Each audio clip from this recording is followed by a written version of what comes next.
세상의 모든 축구 이야기 풋볼 살롱입니다. 오늘은 축구토토 승무패 59회차에 들어온 프리미어리그 라리가 14경기 현미경 분석 및 최종픽 공유로 인사를 드립니다. 지난 승무패 58회차에서 1등 적중자가 6명이 나오면서 A매치 일정이 마무리가 됐습니다. 이번 59회차부터는 다시 프리미어리그와 라리가 유럽 5대 리그가 재개가 되기 때문에 많은 분들께서 풋볼살롱의 현미경 분석을 기다려주고 계시고, 이번 현미경 분석을 통해서도 뻔한 정배 위주의 분석보다는 최대한 풋볼살롱 구독자 여러분들이 독식 1등에 가까워지실 수 있도록 이변 위주의 분석, 특히나 이변을 잡을 때 이 통밥으로 때려 맞추는 것이 아니라 그래도 합리적인 통계와 근거, 전술을 바탕으로 해서 합리적으로 이변을 잡아볼 예정이니까 풋볼살롱의 현미경 분석을 잘 들어보시고 나만의 독식 조합픽을 조합을 해보신다면 좋은 결과가 있으시리라 생각이 됩니다. 지금 보시는 축구 A매치 프로토 적중 내역은 풋볼살롱이 주말간 풋볼살롱 유튜브 멤버십 킹 등급 회원분들에게 직접 조합 및 구매를 해서 공유를 드린 이 프로토 주력 조합 적중 내역이라고 보시면 되겠습니다. 이렇게 A매치 기간에도 풋볼살롱이 멤버십 킹 등급 회원분들에게 프로토 조합픽을 구매를 해서 공유를 드리고 있고, 이 꾸준하게 적중이 되면서 많은 풋볼살롱 membership 킹 등급 회원분들이 수익을 가져가고 계십니다. 이 풋볼살롱 멤버십 킹 등급으로 가입을 하시면 매 회차 축구 프로토 구매픽을 공유를 받으실 수 있고, 이 프로토 조합픽뿐만 아니라 축구 승무패에서 현미경 분석 동영상에서 말씀을 드리는 96,000원 공통 최종픽보다 구매 금액과 폴더 수를 줄인 압축 추가 조합픽도 공유를 받으실 수 있습니다. 지금 보시는 프로토 33배 적중 내역은 풋볼살롱 멤버십 전용 네이버 카페에서 활동을 하시는 제아이 고수분께서 직접 조합 및 구매를 하신 다음에 카페에 공유를 하신 다음에 적중이 된 내역입니다. 이렇게 풋볼살롱 멤버십 전용 네이버 카페에는 제아이 고수분들이 많이 활동을 하고 계시고 양질의 프로토 조합픽을 공유를 해주시면서 실제 적중이 되고 있기 때문에 많은 분들이 탑승을 하셔서 수익을 나눠 가져가고 계십니다. 이렇게 풋볼살롱 멤버십 킹 등급으로 가입을 하시면 풋볼살롱의 조합픽뿐만 아니라 네이버 카페에서 활동을 하시는 제아이 고수분들의 양질의 프로토 조합픽도 추가적으로 공유를 받으실 수 있는 혜택이 있습니다. 풋볼살롱이 적극 추천을 드리는 토토부장 채널에서는 야구와 농구 시즌의 야구 승일패, 농구 승호패 분석을 진행을 하고 있습니다. 이 토토부장 채널 멤버십으로 가입을 하시면 야구와 농구에서 양질의 프로토 조합픽 그리고 승일패, 승5패 조합픽을 공유를 드리고 있기 때문에 이 토토부장 채널도 구독과 좋아요를 눌러주시면 야구와 농구에서 양질의 분석과 조합으로 보답을 하도록 하겠습니다. 승무패 59회차 현미경 분석 2부 첫 번째 경기는 8번 경기로 들어온 소시에다드 대 레알 마드리드의 경기입니다. 소시에다드의 단통 패배로 가보도록 하겠습니다. 이 소시에다드 같은 경우에는 리그 3경기 1승 1무 2패 4경기에서 승리가 없었을 정도로 상당히 좋지 못한 시즌 초반을 보여주고 있습니다. 직전 헤타페 원정에서도 0대0 무승부에 그쳤는데 이 소시에다드 같은 경우에는 부상 자원이 상당히 많습니다. 주전 공격수 오야르사발 선수가 부상으로 결장 중이고 주전 공격형 미드필더 브레이스 멘데스까지 부상으로 이탈이 됐기 때문에 공격 쪽에서 어려움을 겪고 있는 데다가 최근에는 측면 수비 쪽에도 공백이 있다고 보시면 되겠는데 오른쪽 측면 수비수인 트라오레 선수가 최근에 부상으로 이탈이 됐습니다. 지금 보시는 것처럼 트라오레 선수가 소시에다드에서 경기당 태클 성공이 가장 많을 정도로 측면 쪽, 특히나 오른쪽 측면 수비를 잘 책임지고 있었던 선수이기 때문에 이 선수가 결장이 되는 것은 상당히 뼈아픈 누수라고 보시면 되겠는데, 레알 마드리드 같은 경우에는 왼쪽 측면에 비니시우스 그리고 음바페 선수까지 왼쪽 측면에서 활동을 하는 성향이 있기 때문에 왼쪽 측면 공격력이 상당히 강력하다는 점에서 이 소시에다드의 주전 오른쪽 측면 수비수인 트라우레 선수의 공백은 상당히 크게 느껴질 것으로 생각이 되고, 이 소시에다드가 공격 쪽에서 쿠보 다케우사 선수가 일본 대표팀에서 중국 상대로 1골 2도움을 올린 것은 고무적이라고 할 수 있겠지만 공격 상황에서 쿠보 선수에게 의존하는 빈도가 너무나도 크기 때문에 이 레알 마드리드 상대로는 상당히 어려운 경기를 할 가능성이 있어 보입니다. 특히나 레알 같은 경우에는 A매치 기간에 최근에 부상으로 빠졌었던 이 주드 벨링엄 같은 핵심 자원들이 복귀를 할 가능성이 생겼기 때문에 만약에 벨링엄 선수까지 돌아온다면 레알 마드리드가 승리를 가져갈 가능성이 상당히 높아 보이고, 이 은바페 같은 경우에는 직전 베티스전에서 2골을 넣으면서 무득점 행진을 마감을 했기 때문에 레알 마드리드가 최근에 좋지 못한 소시에다드를 상대로 승리를 가져갈 가능성이 높아 보입니다. 8번 경기는 소시에다드의 단통 패배로 가보도록 하겠습니다. 9번 경기는 셀타비고 대 바야돌리드의 경기인데 셀타비고의 단통 승리로 가보도록 하겠습니다. 독식을 노려보실 분들은 승패로 한번 갈라보실 것을 추천드리도록 하겠습니다. 이 셀타비고 같은 경우에는 시즌 초반에 2연승으로 굉장히 좋았지만 최근에 2연패 수렁에 빠지면서 이 수비적인 약점을 드러내고 있습니다. 이 공격력은 리그 4경기에서 10골, 득점이 2번째로 많지만 실점 역시 9골로 2번째로 많기 때문에 굉장히 빠꾸 없는 경기를 한다는 점에서 이 셀타비고가 화끈한 축구를 보여주고 있다고 보시면 되겠습니다. 또한 이번 경기 주전 중앙수비수 도밍게스 선수가 근육 부상으로 빠지는 셀타비고이기 때문에 이 셀타비고의 수비 불안감이 또다시 노출이 될 가능성이 높아 보입니다. 최근에 바야돌리드 상대로 1승 4무 1패에 굉장히 상대 전적에 팽팽했던 면이 있고, 그래도 홈에서는 셀타비고가 9경기 5승 4무 무패를 달리고 있기 때문에 확실히 홈에서는 셀타비고가 바야돌리드 상대로 강했다고 보시면 되겠습니다. 이 공격 쪽에서는 확실히 셀타비고가 이글레시아스, 밍괴사, 아스파스 같이 한방에 있는 자원들이 있기 때문에 이 바야돌리드보다는 공격력이 좋다고 보시면 되겠습니다. 특히나 지금 보시는 것처럼 셀타비고 같은 경우에는 올 시즌 경기당 평균 기대 득점 대비 골 결정력이 라리가에서 가장 뛰어난 팀이고, 반대로 이 바야돌리드 같은 경우에는 골 결정력이 지금 보시는 것처럼 4번째로 떨어지는 팀이기 때문에 확실히 공격적인 측면에서는 셀타비고가 한 수 위라고 보시면 되겠습니다. 다만 셀타비고가 제가 수비가 불안하다고 말씀을 드렸고, 지금 보시는 것처럼 특히 세트피스 실점이 4골로 세트피스 수비가 상당히 불안한 모습이 있는 셀타비고인데, 이 바야돌리드 같은 경우에는 지금 보시는 것처럼 올 시즌 세트피스 득점이 0골로 세트피스 공격력이 강한 팀이 아니고, 세트피스 상황에서의 기대 득점 역시 0.48골로 4번째로 낮은 팀이기 때문에 이 셀타비고의 약점이라고 할 수 있는 세트피스 수비를 공략하기에는 바야돌리드가 세트피스 공격력이 상당히 떨어진다고 보시면 되겠습니다. 특히나 바야돌리드가 직전 바르셀로나 원정에서 0대7로 대패를 당하면서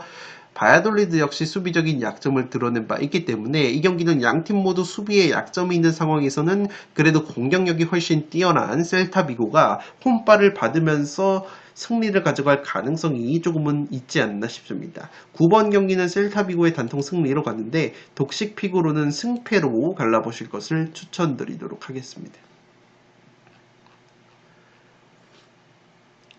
10번 경기는 토트넘 대 아스날 북런던 더비 빅매치인데 승패로 가르면서 토트넘 쪽 이변까지 한번 노려보도록 하겠습니다. 제가 주중 심층 프리뷰를 통해서 이 경기는 아스날이 공백이 상당히 크기 때문에 토트넘에게도 기회가 있을 것으로 말씀을 드렸고,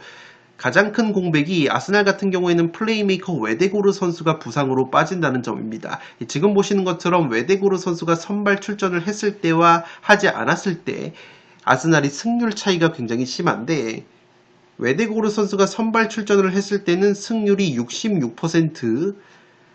선발 출전을 하지 않았을 때는 승률이 52%로 감소가 되기 때문에 아스날이 웨데고르 선수의 공백이 느껴질 것으로 보이고, 이 웨데고르뿐만 아니라 중앙 미드필더 데클란 라이스까지 퇴장 징계로 결장이 되기 때문에 아스날이 현재 미드필더 미켈 메리노 선수 역시 어깨 부상으로 빠져 있다는 점에서 상당히 중원을 구성함에 있어서 어려움이 있을 것으로 보이는 이번 경기라고 보시면 되겠습니다. 현재 아스날 같은 경우에는 베테랑 미드필더 조르지뉴 선수가 출전을 할 할 가능성이 높아 보이는데, 제가 주중 심층 프리뷰에서도 말씀을 드렸듯이 이 조르지뉴 선수가 출전을 할 경우에 장점과 단점이 명확하기 때문에 굉장히 리스크가 있는 픽이라고 보시면 되겠습니다. 이 단점부터 말씀을 드리면, 지난 시즌 토트넘과의 경기에서 2대2로 비겼을 때 이렇게 조르지뉴 선수가 중원에서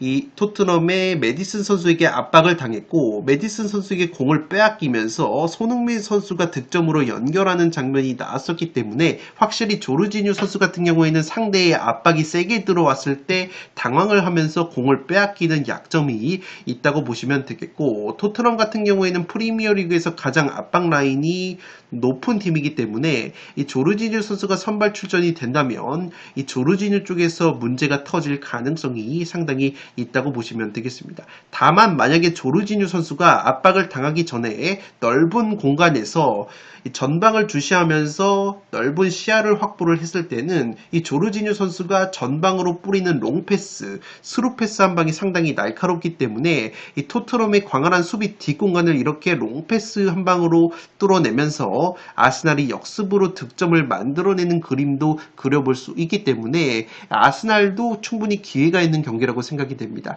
특히나 아스날 같은 경우에는 지난 시즌 프리미어리그에서 세트피스 득점이 가장 많았던 팀이고, 이 토트넘 같은 경우에는 세트피스 수비력이 지난 시즌부터 약점으로 꼽히고 있기 때문에 아스날 같은 경우에는 토트넘의 수비 뒷공간을 노리는 역습 한방, 그리고 강력한 세트피스 한방이 있다는 점, 반대로 토트넘 같은 경우에는 아스날이 현재 라이스와 웨데고르라는 핵심 미드필더가 2명 모두 빠진다는 점에서 이 토트넘도 충분히 해볼 만한 경기가 될 것으로 생각이 됩니다. 특히나 공격수 손흥민 선수가 오만을 상대로 1골 2도움 맹활약하면서 좋은 모습을 보여줬고, 이 토트넘이 핵심 수비수 반더벤 선수가 최근에 부상으로 빠져 있었는데 이번 경기 복귀 가능성이 있다는 점에서 반더벤 선수까지 돌아와 준다면 토트넘의 수비 뒷공간을 잘 커버를 해줄 수 있는 수비 자원이기 때문에 이 토트넘도 충분히 해볼 만한 경기가 될 것으로 보인다는 점에서 10번 경기는 승패로 한번 갈라보도록 하겠습니다. 여담이지만 아스날 같은 경우에는 주전 중앙수비 조합인 살리바 선수와 마갈량이스 선수가 각각 프랑스와 브라질 A매치 2경기 풀타임을 소화를 했기 때문에 이 수비진의 체력 누수가 상당히 심하고, 이 토트넘전 이후에 주중에 아탈란타와의 챔피언스리그 원정 일정, 그리고 아탈란타전 이후에는 맨시티 원정을 떠나는 강행군이기 때문에 일정 면에서도 아스날이 상당히 불리할 수 있는 경기가 될 것으로 생각이 됩니다. 11번 경기는 지로나 대 바르셀로나의 경기인데, 이 경기는 무패 투폴로 가면서 무승부 이변까지 한번 노려보도록 하겠습니다. 이 지로나 같은 경우에는 지난 시즌 라리가에서 돌풍을 일으킨 팀이지만 이번 시즌 앞두고 핵심 자원들을 B클럽에 모두 빼앗겼기 때문에 상당히 전력 누수가 심할 것으로 보였는데, 그래도 다른 선수들을 영입을 하면서 여전히 좋은 경기력을 유지를 하고 있다고 보시면 되겠습니다. 이 지로나 같은 경우에는 지난 시즌에 특히나 바르셀로나 상대로 2연승을 거두면서 바르셀로나의 우승을 저지했던 1등 공신이라고 보시면 되기 때문에 지로나가 최근에 바르셀로나 상대로 천정 면모가 있다고 보시면 되겠습니다. 바르셀로나 상대로 2연승 포함해서 3경기 2승 1무 무패를 달리고 있는 이 지로나라고 보시면 되겠고, 이 지로나 같은 경우에는 지난 시즌 라리가에서 득점왕을 차지를 했었던 도우비크라는 공격수를 AS 로마에 내줬지만, 이 포르투갈 리그 브라가에서 영입을 한 아벨 루이즈라는 공격수가 최근에 리그 2경기 연속골을 넣어주면서 적응을 마쳤기 때문에 이 지로나도 충분히 저력을 보여줄 가능성이 있어 보입니다. 마찬가지로 바르셀로나 같은 경우에는 한지 플릭이라는 새로운 감독 체제에서 4연승을 거두면서 선두를 달리고 있습니다. 특히나 바야돌리드와의 홈경기에서 직전 7대0 대승을 거두면서 좋은 모습을 보여주고 있는 바르셀로나이고, 이 레반도프스키 선수와 하피냐 선수, 그리고 다니 올모 선수와 라민 야말 핵심 공격 자원들의 컨디션이 상당히 좋기 때문에 기본적으로는 바르셀로나의 공격력이 훨씬 더 뛰어날 가능성이 있어 보입니다. 특히나 바르셀로나 같은 경우에는 지금 보시는 것처럼 만들어가는 플레이뿐만 아니라 역습에 의한 득점 역시 이번 시즌 2골로 역습도 강력한 모습이 있는데, 이 지로나 같은 경우에는 지금 보시는 것처럼 바르셀로나와 마찬가지로 수비 라인이 상당히 앞쪽으로 쏠려 있는 팀이기 때문에 지로나 역시 수비 뒷공간에 대한 리스크가 있는 팀이라는 점에서 바르셀로나를 상대로 무리해서 압박을 가하다가는 바르셀로나의 퀄리티 있는 역습 한 방에 당할 가능성이 있어 보입니다. 이 또한 지로나 같은 경우에는 이번 경기 주전 미드필더인 로메오 선수가 출전이 불발이 됐는데 이 바르셀로나가 원 소속팀이기 때문에 이 지로나의 로메오 선수가 현재 임대 출신이기 때문에 이 바르셀로나와의 경기는 뛸 수가 없다고 보시면 되겠는데 이 로메오 선수가 빠지는 것이 오히려 바르셀로나전에서는 지로나가 좀 더 약이 될 수도 있는 것이 이 로메오 선수가 피지컬과 이 패스 능력은 뛰어나지만 상대의 전방 압박에 상당히 취약한 면이 있기 때문에 이 로메오 선수가 들어왔을 때는 확실히 압박이 강한 팀을 만났을 때 이 로메오 선수 쪽에서 리스크가 터지는 부분이 있다고 보시면 되겠는데 이 로메오 선수가 빠지기 때문에 오히려 이반 마르틴 선수와 앙헬 에레라 투볼란치를 세우면서 이 중원 리스크를 줄일 수 있는 경기가 될 것으로 보이고 지로나 같은 경우에는 도우비코 선수가 AS 로마로 인적이 되면서 최전방에서의 마무리와 제공권이 아쉬운 점이 있었지만 장신 공격수 미오브스키 선수를 영입을 하면서 어느 정도 제공권에 대한 보강까지 이뤄놨기 때문에 이 지로나 같은 경우에는 최근에 2연승 상승세를 타고 있다는 점에서 지난 시즌 바르셀로나 킬러 면모까지 고려한다면 이 경기는 승리까지는 아니더라도 무승부까지는 충분히 노려볼 수 있는 경기가 될 것으로 생각이 됩니다. 이 바르셀로나 같은 경우에는 현재 중원 쪽에서 프랭키 더용과 가비 선수가 장기 부상으로 빠져 있고 이 미드필더 베르날 선수가 부상으로 이탈, 페르민 로페즈까지 부상으로 빠져 있기 때문에 중원 쪽 공백이 심하다는 점과 확실히 지로나 선수들보다는 바르셀로나 선수들이 A매치를 훨씬 더 많이 소화를 하고 지로나 원정을 떠나는 일정이기 때문에 체력적인 면에서도 바르셀로나 쪽이 좀 더 열세가 있다고 본다면 이 경기는 무승부의 이변은 바치고 갈 수 있는 경기가 될 것으로 생각이 됩니다. 11번 경기는 무패 투폴로 가보도록 하겠습니다. 12번 경기는 울버햄튼 대 뉴캐슬의 경기인데 이 경기는 승무패로 지우면서 울버햄튼 쪽 이변까지 한번 노려보도록 하겠습니다. 최근 보여주는 두 팀의 경기력을 비교하면 뉴캐슬의 승리 쪽으로 몰리는 것이 당연하지만 이 두 팀이 만나면 상당히 재밌는 것이 점유율을 어떤 팀이 많이 가져가느냐에 따라 경기 양상이 달라진다고 보시면 되겠습니다. 먼저 지난 시즌에 홈에서 울버햄튼이 2대2로 비겼을 때 울버햄튼이 43%의 점유율을 더 낮게 가져가면서 좋은 경기력을 보여줬었는데 울버햄튼 같은 경우에는 자신들이 점유율을 높게 가져갔을 때 오히려 경기력이 좋지 못하다고 보시면 되겠습니다. 뉴캐슬 원정에서 울버햄튼이 0대3으로 패배를 당했을 때 오히려 울버햄튼이 56%의 점유율을 가져가면서 뉴캐슬의 44%보다 점유율을 높게 가져갔었기 때문에 확실히 울버햄튼 같은 경우에는 자신들이 주도를 하는 경기 양상 속에서는 상당히 경기력이 떨어지는 모습이 있다고 보시면 되겠습니다. 다만 올 시즌 평균 점유율을 보시면 오히려 뉴캐슬이 38.9%로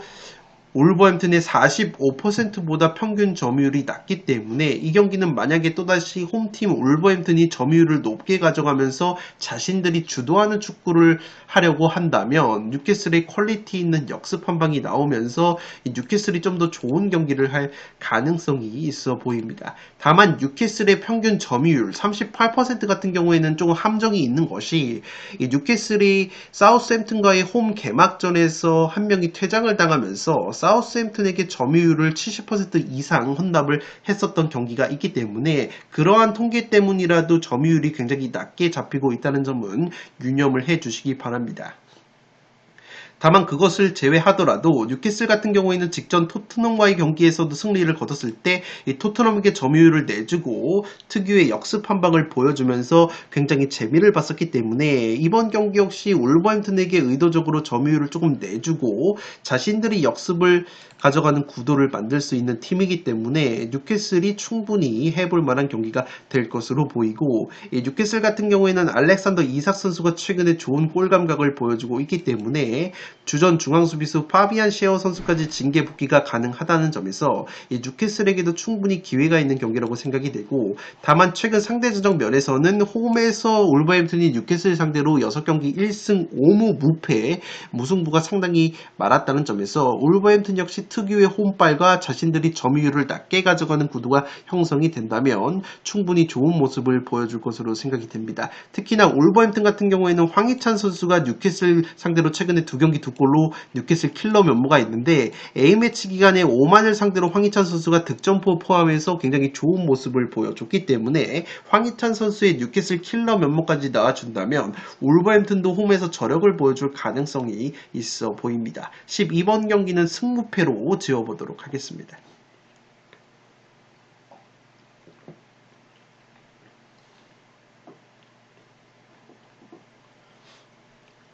13번 경기는 라스팔마스 대 빌바오의 경기인데 단통 무승부로 가보도록 하겠습니다. 투폴 추천으로는 무패, 투포를 추천드리도록 하겠습니다. 이 라스팔마스 같은 경우에는 4경기에서 2무 2패로 승리가 없었을 정도로 개막 이후에 굉장히 좋지 못한 모습을 보여주고 있지만, 홈에서만큼은 최근에 세비야 상대로 2대2 무승부, 레알 마드리드 상대로 1대1 무승부를 거뒀을 정도로 확실히 라스팔마스가 홈발을 받는 팀이라고 보시면 되겠습니다. 특히나 라스팔마스 같은 경우에는 지금 보시는 것처럼 마요르카와 마찬가지로 섬 지역에 있는 팀이고, 오히려 마요르카보다도 훨씬 더 멀리 섬에 떨어져 있는 팀이기 때문에 확실히 이 라스팔마스 원정을 떠나는 팀은 상당히 어려운 경기를 한다고 보시면 되겠습니다. 지금 보시는 것처럼 빌바오의 홈구장부터 이 라스팔마스가 있는 섬까지 무려 40시간의 이동시간이 걸리기 때문에 이 라스팔마스 원정을 떠남에 있어서 빌바오가 체력적인 누수가 있을 것으로 생각이 됩니다. 특히나 빌바오 같은 경우에도 올 시즌 상당히 좋지 못한 모습을 보여주고 있는데, 주전 골키퍼 우나이 시몬이 부상으로 빠져 있고, 빌바오 같은 경우에는 공격 쪽에서도 핵심 공격자원들의 골 감각이 상당히 떨어져 있는데, 최전방 공격수 구루세타가 리그 4경기 무득점, 빌바오의 원투펀치인 이냐키 윌리엄스와 니코 윌리엄스 형제 역시 리그 4경기에서 무득점 침체에 빠져 있기 때문에 이 빌바오가 공격력이 상당히 떨어져 있다고 보시면 되겠습니다. 특히나 이냐키 윌리엄스와 니코 윌리엄스 형제 같은 경우에는 A매치 2경기를 소화를 했는데, 그 A매치 2경기에서도 무득점에 그쳤기 때문에 확실히 빌바오가 골 감각이 굉장히 떨어져 있다고 보시면 되기 때문에 이 라스팔마스 원정거리가 상당히 길다는 점, 빌바오가 A매치를 치는 선수들이 더 많고 핵심 공격자원들의 골 감각이 굉장히 떨어진다는 점, 라스팔마스가 홈에서는 올 시즌 레알 마드리드와도 1대1 무승부를 거뒀을 정도로 홈발을 받는다는 점, 그리고 라스팔마스의 영입생 골키퍼인 실러센 골키퍼가 90분당 선방 횟수가 가장 많다는 점까지 고려한다면 이 경기는 빌바오의 최근 떨어지는 골 결정력을 고려했을 때 이 무승부의 가능성도 충분히 있는 경기라고 생각이 됩니다. 실제 지금 보시는 것처럼 빌바오 같은 경우에는 경기당 평균 기대 득점 대비 골 결정력이 4번째로 떨어지고 있기 때문에 이 빌바오의 골 결정력이 발목을 잡을 가능성이 있다는 점에서 이 라스팔마스 원정이 상당히 섬 지역이고 빡세다는 점에서 이 경기는 빌바오도 덜미가 잡힐 수 있는 경기가 될 것으로 보입니다. 최근에 빌바오 상대로는 홈에서 5경기 2승 3무 1패, 홈에서 강력한 모습이 있었던 라스팔마스이기 때문에 13번 경기는 단통 무승부로 가면서 그래도 공격진의 퀄리티가 좋은 빌바오의 투폴 추천, 무패를 추천드리도록 하겠습니다.